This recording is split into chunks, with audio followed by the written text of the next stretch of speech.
केंद्र आपले सहर्ष स्वागत करीत आहेत. आज आपण पाहिलं तर भेंडीच्या प्लॉटवरती आहोत, जे प्रात्यक्षिक एकात्मिक कीड व्यवस्थापनाचं आहे. त्यामध्ये आपण चिकट सापळे कशा पद्धतीने शेतामध्ये लावायचं या संबंधी थोडंसं एक प्रात्यक्षिक पाहणार आहोत. तर सर्वप्रथम चिकट सापळे लावताना जे सापळा आहे त्याचं पूर्णपणे वरचे दोन्ही बाजू साईड आहेत ते काढून घ्यायच्यात.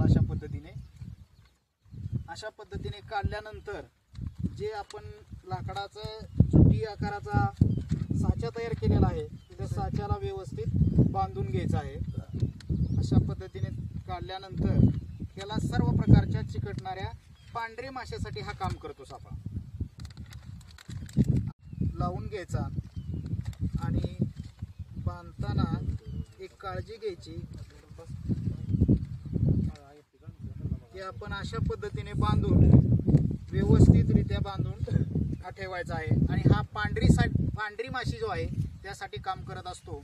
आणि प्रत्येकाने एक दक्षता घ्यायची की बांधताना हा पिकापेक्षा जवळपास 1 फूट उंच असावा, याची एक दक्षता घ्यायची. आणि तुमच्या शेतामध्ये असणाऱ्या सर्व जी पांढऱ्या माशी असतील, घोंगान थोडंफार असेल, पूर्णपणे याला चिकटतं आणि जवळपास आपल्या 5 ते 7 फवारण्या ह्याच्यामुळे वाचतात.